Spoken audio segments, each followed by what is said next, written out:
Dan, welcome to Constituting America's Constitutional Chats.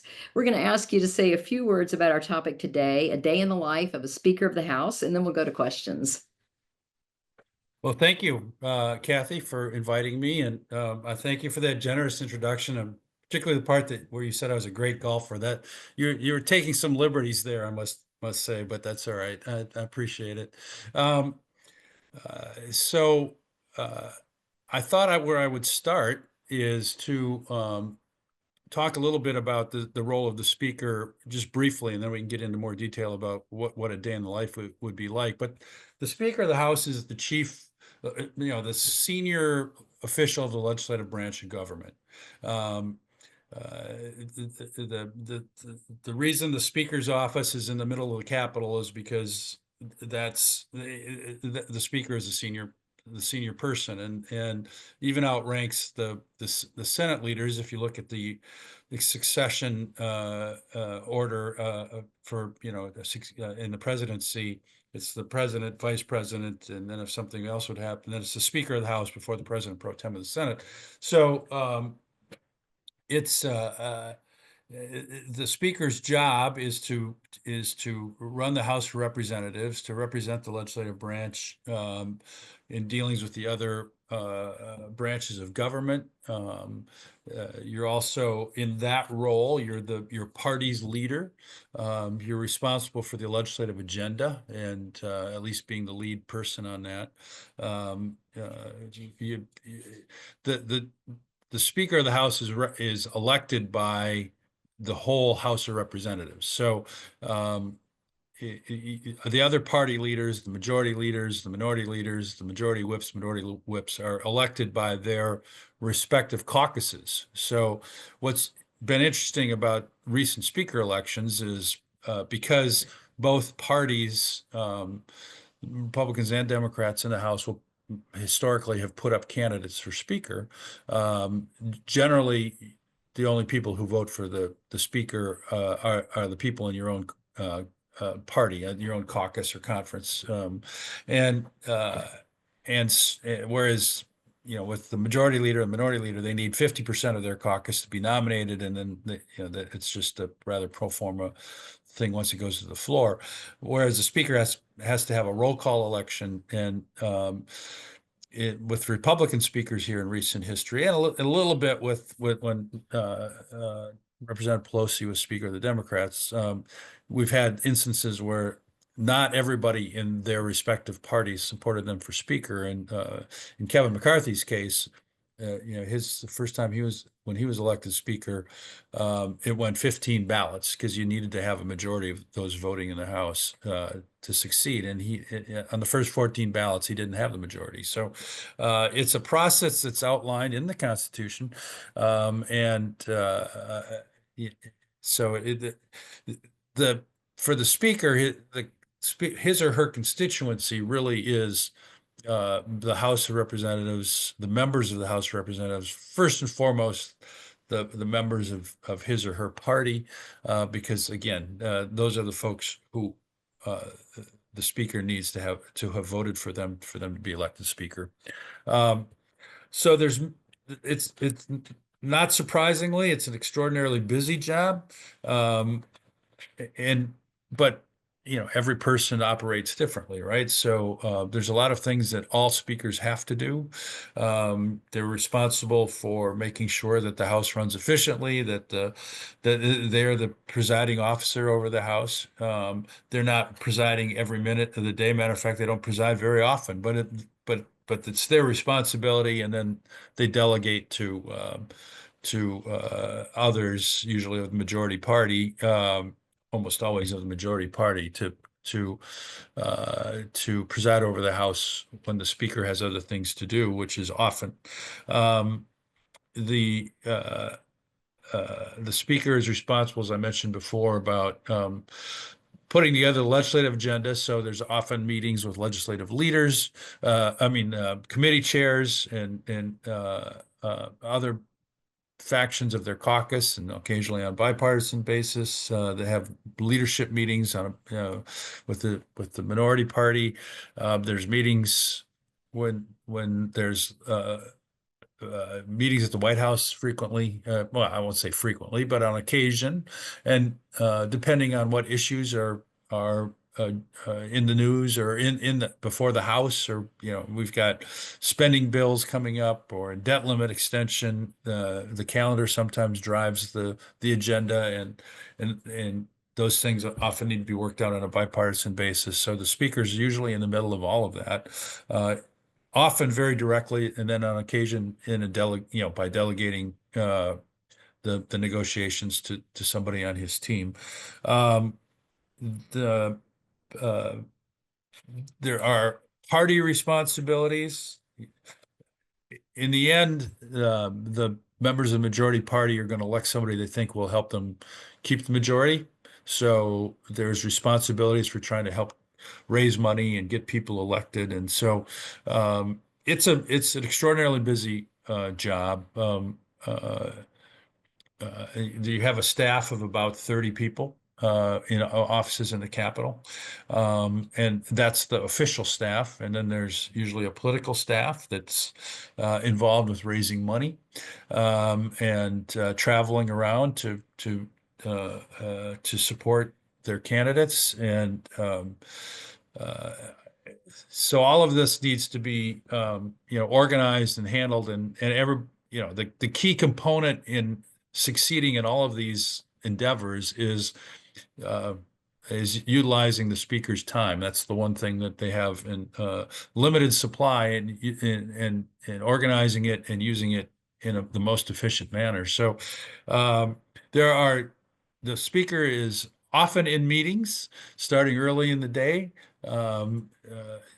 Kevin McCarthy, when he was speaker, would come in early and spend some time, preparing for the day of meetings. Our legislative staff were required to have memos put together for the meetings that were coming up during the course of the day, so that he could review those either the night before or the morning of the meetings. And he would look at the news and read the papers and all of that. Speaker Gingrich, when I worked for him, would start even earlier. He liked to walk. He had an apartment right near the Supreme Court, and he would like to walk every day around the mall to start his day. And so when people wanted to spend time with him, they had an idea, and Speaker Gingrich was definitely an idea guy. He would invite them to walk the mall with him, and that's how you could get some time with Newt Gingrich, even before he was speaker, but also when he was speaker, he still did that. And so it's there's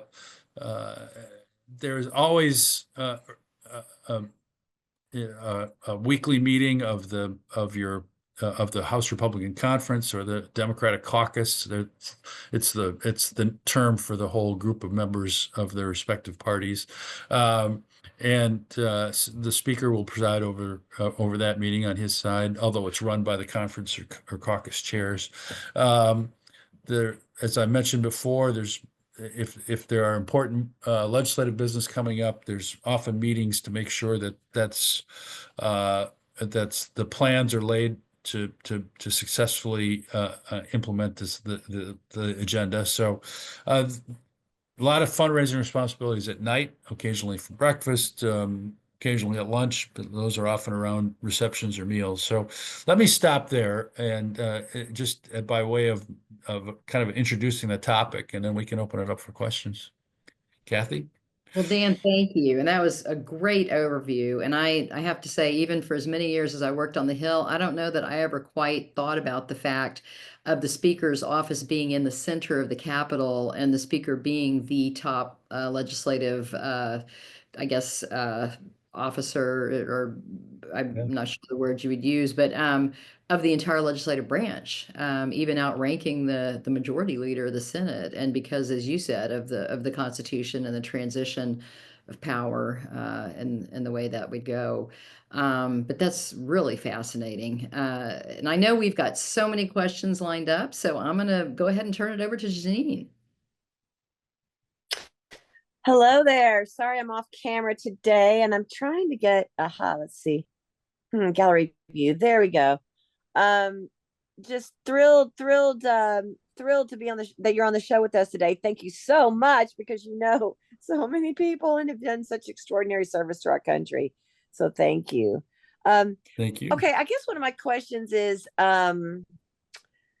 you hear a lot about the Speaker of the House having, not necessarily our current speaker, but, and I don't know, I'm not going to say which speakers, but you know, there seems to be a method of operation where speakers of the House go into a little room and they meet with just like 4 or 5 people, and they write the bill, they create the bill, they don't let anyone see the bill, or they have like 24 hours to look at the bill, and they say, this is what you're voting on. And this is what's made the House representatives so upset, is that they don't get the opportunity to really be a part of crafting the bill, contributing to the bill, and that type of thing. So how much of that really happens? I mean, does the Speaker of the House go in a room with 4 or 5 people, and who are those people? Do they craft the bill and come out and then whip it up with the, I don't know if the House has a whip or not, but do they go out and kind of pull together the votes and say, this is what you're going to do? And is there a lack of coordination and input from, I know we're a committee based sort of, but I mean, it seems like a lot of the other representatives feel like they're left out of the process. Tell us, we hear about that in the press. Talk to us about that. Absolutely. I'm happy to talk about it. It's interesting because when I should back up a little bit. I was chief of staff to 2 speakers. Speaker Gingrich got elected speaker after the 1994 election, in January of 1995. Speaker McCarthy in January of 2023. So there was a significant time gap between those two, and my time up on the Hill, over 25 years.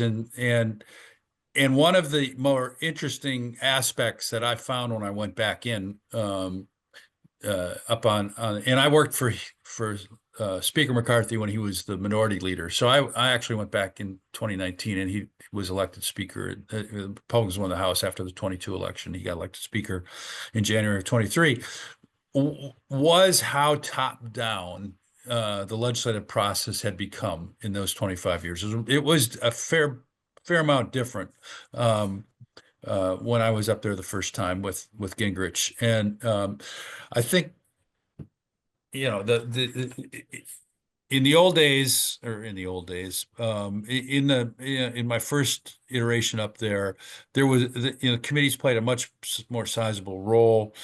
They still do, work out legislation, but what was happening was particularly on the spending side, the bills to fund the government, it had become so dysfunctional. Both parties, trying to attach because they're must-do bills, or the government would shut down. There was always an effort to attach things to it by both sides, and the negotiations would bog down. And frankly, it was in some people's interests it seemed to be to not pass the bills. There was certainly a sense in the House that the Senate didn't really make much of an effort to pass these bills, because what they found out over time, what was happening is just what you were talking about, Janine, is the way that process should work. There's an appropriations committee. The House and the Senate both will pass a budget. They'll set the spending parameters. The budget committees report out a budget. The House will pass it. The Senate passes it, and then the appropriations committee has 12 subcommittees, and they all get an allocation about, okay, we've established a budget. Here's how much you have to spend on the programs under your jurisdiction, and I just put this in context. This is, I think, currently, or under 20% of the government. So much more is entitlements. Although I think when you put the armed services bill in there, it's a lot more. But anyway, what I was going to say is, it used to be that the committees would work it out. Then they'd report out these bills. We spent a lot of time in 1995 and 1996, even though we got into some appropriations fights with the Clinton administration, to the point where the government shut down a couple of times. But normally the committees put those bills together, report it out. You'd pass a bill in the House, pass a bill in the Senate, have a conference committee, and then pass the conference reports, and they'd be signed by the president.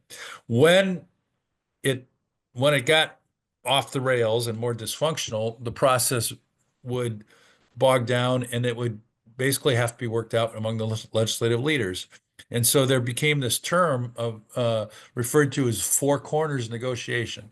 Sometimes that was a reference to the four appropriations leaders, the chairman and the ranking minority member of the House Appropriations Committee, and the chair and ranking member of the Senate Appropriations Committee.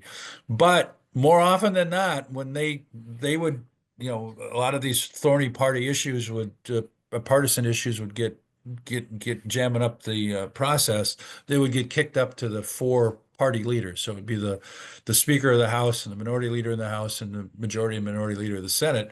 And the final bills were getting negotiated out that way, frequently. And particularly, in the I think during the probably the 2010 to 2020 timeframe, that was the norm. And you're going to see it again now, although it looks like they'll probably just do a continuing resolution. But the current appropriations cycle, they're working off a continuing resolution. So anyway, this has tended to be centralized, not necessarily intentionally, but that's just kind of how it's evolved. Some of the leaders, I think it is quite intentional. But when I went back up to the Hill then to work for McCarthy, I heard about what you were talking about, Janine, frequently from rank and file members. Is they were cut out of the legislative process. They were given bills without a lot of time to look at it and asked to vote on it, and as you say, whipped to get their arm twisted to vote for it. And it's not a good process. It creates a lot of hard feelings and resentment because the people aren't involved, and they're kind of given a binary choice of either being for this or against it without much input. And that's it was interesting when McCarthy was running for Speaker. This was one of the issues that came up. He had not been part of the negotiations when he was, well, I guess he was as a minority leader, but that had only been a couple cycles. But it was, are you going to open up the process? And that was absolutely the intent to do that, and to have more members involved and more regular order. But again, at that point in time, the House was so narrow that if you lost a handful of votes on your own party, then you had to do a bipartisan deal, and again, that tended to be more difficult. So yes, it's a problem, and yes, it's still a problem, and it's something that creates a lot of hard feelings up there.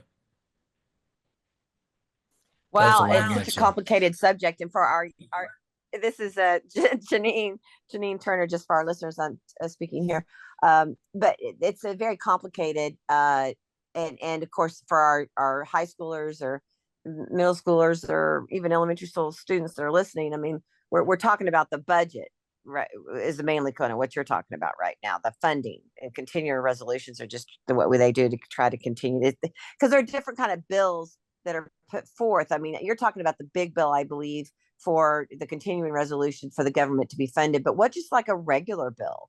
I mean, what if there's a bill that's not a massive bill that's funding the entire government? Surely there are other bills. We know there are other bills that run through, that come from petitions and local communities and the American people in their districts that want something to change in the government. And that's, the representative takes it to DC to try to get a committee to then take it to the floor so that it can be potentially debated and then turned into a bill. So what about is the process still the same, where it's the four corners on every bill, or just these big appropriation bills? No, it's mostly the spending bills, and when there's a need to increase the debt limit. The process I described is more about those bills. No, there are bills that are passed, that come through committees and come through the normal process all the time. there's in the legislative process in the House, there's something called the suspension calendar. So a lot of committees are reporting out bills frequently that are not all that controversial. And on the suspension calendar is when you bring bills that are not controversial to the floor, and you can suspend a lot of the process if they're going to pass with 2/3 of the votes. So, the committees will, as I mentioned, use the suspension process as much as possible on non-controversial bills.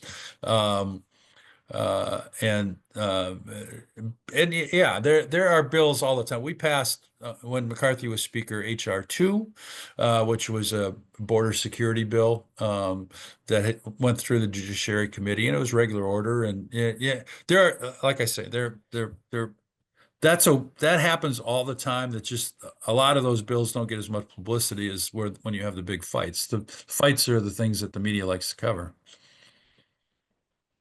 Right, of course. Well, I need to toss, but in closing here, I can see it really behooves Brett Baer on his show, Special Report, has a Common Ground segment. I don't know if you've ever seen it, Mm-hmm. but it's really great because he brings in a Democrat and a Republican legislator or senator, and they talk about how actually there are things where they're working together, and trying to find common ground. And I love, in the current, President Trump said in one of his speeches, Americans, the common core of common sense. And it really behooves the American people if all the representatives can come together and try to get along, you know, and work out a bill where all the representatives from all the American people and their different districts and different states have a say in these bills. So when it becomes cantankerous, it's such a disservice to the American people if then it has to be tossed to the four corners and everyone doesn't have the opportunity to be heard. So it really is nice when they can try to get along and really just let everyone be a part of that conversation. When I think we're both saying the same thing there. Yes. Right. Yep. Absolutely. It's a better process. Yeah, of course, nothing's perfect. I can only imagine what it's like to be up there, to be the speaker. And you worked for two wonderful speakers, and they were lucky to have you as their chief of staff. And I can only imagine what it would have been like to be in those rooms, to hear what was going down and to be a part of it. I'm a wee bit jealous. It's sort of like, as an actress, I'd love to be in these casting rooms where I could see all the other actors coming in and auditioning and seeing how they auditioned. But you could write a book, I'm sure, couldn't you? With all the things you saw. A lot of I've had that suggestion made a number of times. I haven't ever gone that direction because I kind of wanted to respect the confidentiality of the rooms I was in. But yeah, there's been a ton of interesting meetings and in an effort and in a lot of tense and dramatic moments and trying to get legislation done to keep the government functioning or to extend the debt limit so that we don't default and those sorts of things. That was I was involved in but when I was working for President Bush on the other end of Pennsylvania Avenue on the financial crisis when we were trying to get the votes for that, and so there's been a lot of interesting times that I had the privilege to be part High of. drama, Yeah. which we got to see a little bit at the other day between the president of Ukraine and President Trump and Vice President Vance. It's like that stuff that probably goes on behind the closed doors all the time, but we just had a chance to see what it's really like. That, and I think the State Department, I think it would be really fascinating to walk into these behind the scenes meetings with the State Department and then watch our representatives walk into other countries and what's said. I don't know. I just find it all to be incredibly intriguing.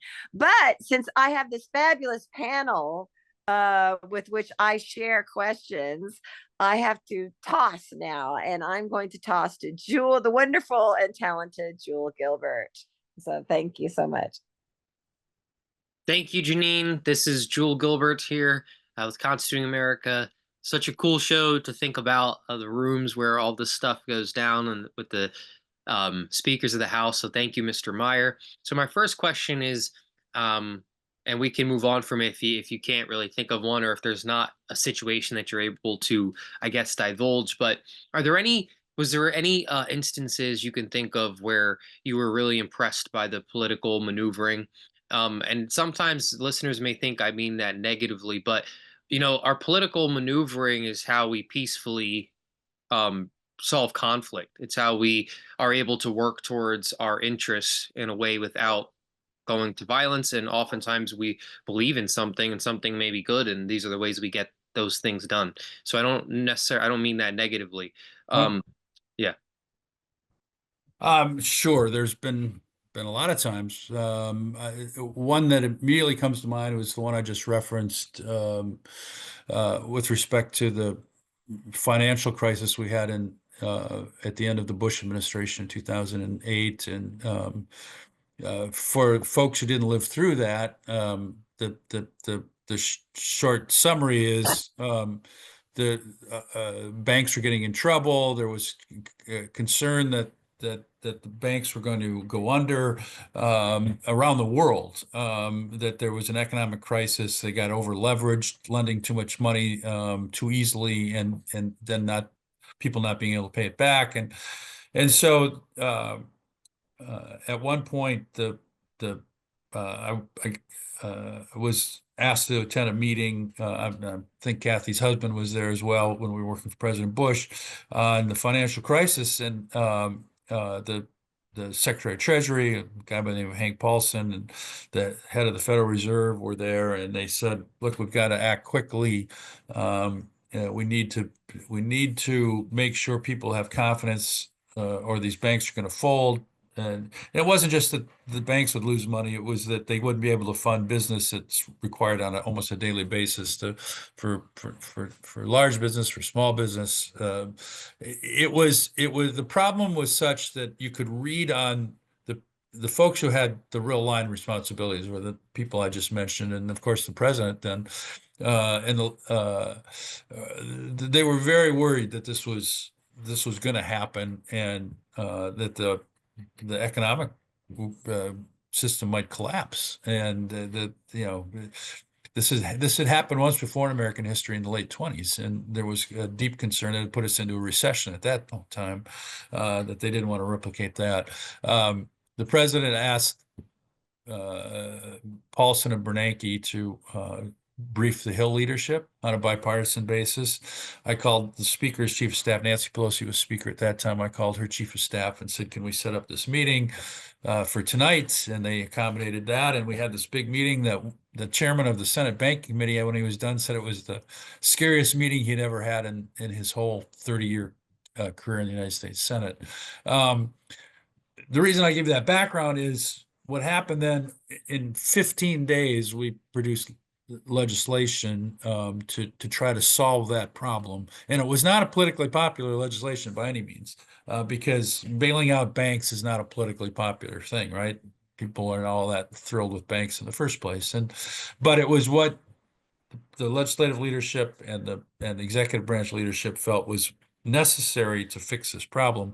And it was just I was intrigued in the process that one of the conclusions I came to is that these legislative leaders do rise to the occasion when there is a crisis, and they become more compromising. And it's kind of what Janine Turner was describing, what the ideal, which is get them in a room and everybody works for the common good. And unfortunately, it doesn't happen as much as it used to, but it does tend to take place more. It almost takes a crisis to make that dynamic work. So, and that's certainly what happened. But between um, uh, we ended up in a negotiation between the administration led by Secretary Paulson and the legislative leadership. The speaker delegated on her side, and each leader delegated to a negotiator, and we put a bill together in very short order. But yeah, that was impressive, the way people came together. It wasn't again, going back to the earlier conversation, that is not the way we want to generally try to legislate, because that's that should be saved for crisis situations, but it was a situation where people rose to the occasion. Are you guys hearing me? I can see you moving, but Jewel is frozen on my screen. Can you guys hear me? Wyatt, do you want to jump in with a question and Jewel may want to restart his computer? Yeah, I can absolutely do that. Yeah, this is Wyatt Hensley here. Thank you so much for coming on today. Very fascinating. So my first question, you kind of touched on this a little bit, but I was wondering how much communication is there between the Speaker of the House and the President? Um, well, it depends, A, on who the individuals are, and B, if they're of the same party or not, frankly. If you're of the same party, the president's going to consult with his party's leadership in the Congress more frequently. So when McCarthy was the minority leader during President Trump's first term, they talked all the time, multiple times, often multiple times a day. When he was speaker, uh, or leader, when Joe Biden was president, not as frequently. And when Speaker Gingrich was speaker, there was a Democratic president as well. That wasn't as frequent, but yeah. So I could probably count on one hand the number of times that he had phone conversations with President Biden. With President Trump, it was much more frequent. And President Trump hadn't come out of the legislative branch, right? Was a businessman. So, but he needed the legislative branch to function to get done what he wanted done. So he was talking to the legislative leadership, at least particularly McCarthy, much more frequently. His relationship with McConnell wasn't great. Senator McConnell was the Republican leader in the Senate at the time, so he relied on his relationship with McCarthy much more at that point. Yeah, very interesting. And then you've also briefly discussed this, but what were some of the things that you had learned either about the speakership or the legislative process during your time? Wow, well, that's a broad question. I think what I learned about the legislative process, and this applies to being Speaker of the House as well, is maybe one of the most valuable. People talk about leadership and leading, and what does that mean? And setting agendas and trying to rally people, and being able to motivate folks with your speaking ability. I think it's often an undervalued ability is to be a good listener, and I mean that in all sincerity. Members, it's just, again, what we were talking about a little bit earlier. Members want to be heard, and members want to be involved, and a big part of that is actually hearing out what they're concerned about. And so when you're trying to put together some legislation, or you're trying to get people to vote for legislation, or in the whole process, or you're trying to negotiate, uh, listening is extraordinarily important, because people don't always say what they mean, but you can kind of discern what they're really talking about, uh, and just the ability to if you give people a chance to be heard, you often get their buy-in a lot better. And so I always found that was, again, maybe an undervalued ability, but I know, for instance, after Gingrich, I didn't work for him, but the next speaker was a congressman from Illinois by the name of Denny Hastert, and he was not a great public speaker, but he was somebody who you'd sit down and listen to. He would listen to you, and he would incorporate what he was hearing from members into what he was trying to get done. And he was speaker during most of I think maybe, yeah, during most of George W. Bush's presidency, the first 6 years, and they actually accomplished quite a bit because he was a pretty good legislator, and that was a key component of it. Yeah, absolutely. Definitely a very undervalued skill of listening, especially when legislating and talking about these important issues. Do you have a favorite memory or one that sticks out to you during your time as chief of staff to the speakers? Well, there are a lot of memories and a lot of exciting and moments. I mean, um, as chief of staff to speakers, you're involved in most of all the key meetings and meetings in the White House. I've had the opportunity to attend meetings with President Clinton in the Oval Office and in the Cabinet Room and the Roosevelt Room, probably, and the same with of course with George W. Bush. I worked for him, and the famous meeting when President Obama was running in 2008 during the financial crisis, when John McCain, who was the Republican nominee for president, he wanted to come get off the campaign trail, suspend their campaigns, and try to help solve the financial crisis. And that led to this big meeting in the cabinet room, which was pretty dramatic, intense, and argumentative at moments. And that was a key memory, to say the least. There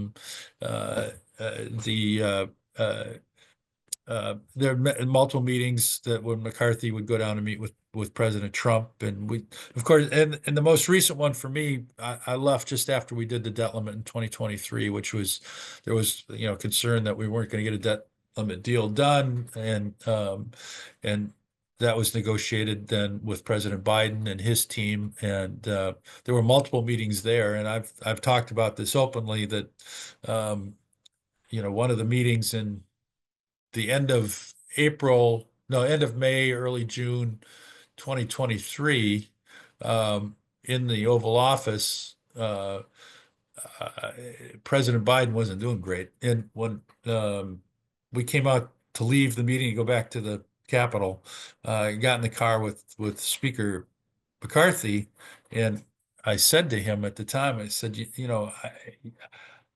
my biggest takeaway from that meeting is the people in that room who work for President Biden should never let him run for president again. And it was interesting because they were as now has come out, they were kind of trying to hide the fact that he was having these issues, and they did hide it until the debate when it was very public. But I saw that about a year before that debate, and it was scary. Yeah, so anyway, that was also a strong memory. Yeah, very, very fascinating. And then one last question here, because about to run out of time. How did the speakers go about trying to balance their personal and lives from their political and professional life? Talk about the challenge, especially as a high official. I mean, as you were talking about, they're just behind the vice president in the line of succession, so they are very public and they have a lot of responsibilities. So how did they go about trying to maintain that personal life? Well, unfortunately, they don't do it very well. It's hard. The job's extraordinarily demanding, and so one of the consequences is their families often get, you know, there's not as they don't have as much time there, and so it's, it's different people handle that differently. Uh, when Paul Ryan was Speaker of the House, he insisted on getting back to Wisconsin, where he was from and where his family lived, every weekend. Um, McCarthy was trying to win the majority. Ryan had the majority already, so he was basically on the road all the time. And his wife, he was from California. His wife lives, their family in their house was in Bakersfield, and he didn't get back as much. Uh, they would, she would come to some events. I think Speaker Johnson, the current speaker, um, uh, I think his wife travels with him more, although they have younger children. So it's, it's it's very challenging for the people who hold these positions because they're demanding jobs. If you want to keep the jobs, you have to succeed in trying to help get your colleagues elected, and so that requires a lot of time on the road, doing fundraising and attending events and campaigning for people. And so it's not an easy job to have a really strong family life. That is the uncomfortable truth of it all. Yeah, I don't think a lot of people, I mean, especially, people like me who had never seen them, they don't realize the sacrifice that they have to Right. make in order to have these positions. So it's very fascinating, but it just makes their service more admirable. So, well, I just want to thank you for coming on today. This has been a great topic of discussion, and I will pass it right back on to Kathy. So thank you. You're welcome. Thank you. Well, thank you, Wyatt and Jewel and Janine. And we've got a lot of great audience questions lined up as well, Dan. But before we go to the audience questions, we want to take a minute and thank our teachers and our classrooms that are watching with us today. We want to thank Paul and Peggy Forster, who have students watching, and then D'Angela Hines, who has students watching. So if you're a teacher or a classroom and you're watching today and we didn't give you a shout out, just type into the Q&A and we'll be sure to do that before the end of the program. We also want to thank our listeners on Las Vegas's KKVV 1060 AM on the radio dial. Constituting America's Constitutional Chats airs Mondays at 6 p.m. Pacific in Las Vegas. So thank you, Las Vegas listeners. So, Dan, first of all, Robert Spiegler asks, why is the Speaker of the House third in succession and not the majority leader of the Senate, or the majority? He said the majority leader of Congress, but or probably that might be the majority leader of the Senate. Why do you think they decided when they were deciding succession to put in the Speaker?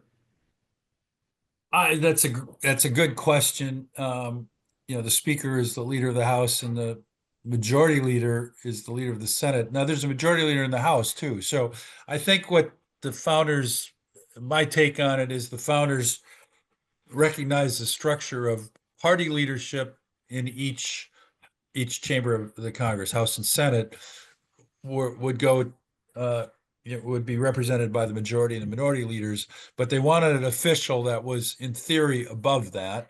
And that's where the Speaker of the House came in. So as you'll notice that whether when there's joint sessions, the Speaker is presides, sits behind the president, or if there's a speech by the Prime Minister of England or whatever, the Speaker's presiding, and the lead official in the Senate. Now, the president of the Senate is the Vice President of the United States, but if he's not available, then there's a President pro tem, which is usually the most senior member of the majority party.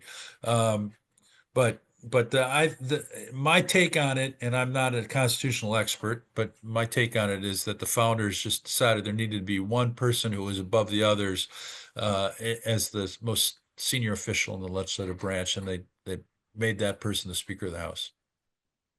Yeah, it's very interesting. Gary Porter asks, the Speaker's caucus has priorities and the president has priorities. How does a speaker balance them? Well, if the speaker is of the same party as the president, you try to build consensus. So, the speaker is elected by the members of the House of Representatives. So, if there was conflict, the speaker would, for his or her own political survival, would want to be pretty much vocalizing the interests of the legislative branch, particularly of the House majority party, who he or she would rely on for the votes to get elected speaker. But you want to be as helpful as possible to if there's a president, particularly of your own party, to try to get their legislative agenda done. Normally, that president has run on an agenda that most of the members of his or her party would embrace. So it's usually not that difficult to have everybody on the same page. You're seeing it a little bit now. The president, there's a lot more support for American help to Ukraine among members of the Congress than there seems to be on the parts of the president and the vice president. So, that would be an issue that there needs to be some resolution, and it would make it a little thornier for Speaker Johnson right now. But he also has the ability to, ask the president to come up and meet with his members and try to develop some sort of consensus rather than conflict. Good point. Then we have an audience member who asks, has there ever been a speaker that has not been a member of the House and unable to vote? I'm not aware of it, but it's constitutionally possible. You don't have to be a member of the House to be Speaker of the House. But I'm not aware that that's actually ever happened. I think it would be a challenge to get House members to vote for somebody who wasn't a member of the House, but it's not impossible. There were non-House members who got votes during both the Pelosi and the McCarthy speaker races at various times. Now they only got a vote or two, and you needed 218 or something like that. But so they weren't real candidates, but people did vote for folks who were not members of the House. It's interesting. Now, Douglas Root asks a question close to my heart. Newt Gingrich wrote The Contract with America in 1994 and has mentioned about a new statement to have a less dysfunctional and inflammatory government. What's the likelihood something like that happening now and getting passed? Well, so I was in the middle of the contract with America. I was working for Newt at the time, and he was very involved with. It wasn't just Newt. The person who became the majority leader was a fellow by the name of Dick Armey, and the two of them in particular took the lead on it and in developing it. And then when Gingrich got elected Speaker, Armey became the majority leader, and the delegation of getting it passed as much as possible passed fell to the majority leader because while the Speaker has a responsibility for the legislative program, they do delegate, and Speaker Gingrich was very determined that he was going to delegate the floor management to the majority leader, and he did so, and Armey and his team did a really good job, but not all of it passed. The whole contract was, there were 10 planks to the contract. There were multiple pieces of legislation with the various planks, most of them.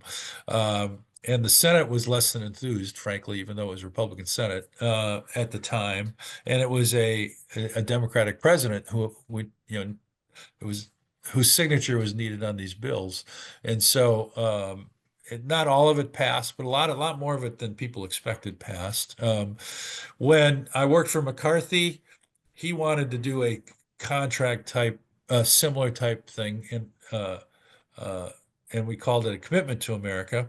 And it became part of, there was a lot of member involvement in developing the various parts of it, and it was I can't remember how many things were in it, but it was something that they organized. We put together materials, and there was a lot of member input, and then when he got elected Speaker, we began to try to implement a lot of that as well. And I mentioned HR2. That was one of the planks of the commitment to America, was the border security piece, and so I it, the contract to America was unique, but it was patterned after. Gingrich is a historian. He was a history professor before he got elected to Congress. So he pushed this hard. He did he encouraged President Reagan to do a similar event where all the Republicans would get together and pledge that they'd do certain things. And there was an event on the Capitol steps when President Reagan was running for president. And then, of course, in 1994, we did it with the Contract with America. McCarthy did something similar with the Commitment to America. It's an effort to do a higher profile agenda for to tell the American people, if you elect this group of people to the majority in the House, we'll do X. And so I think you'll see it.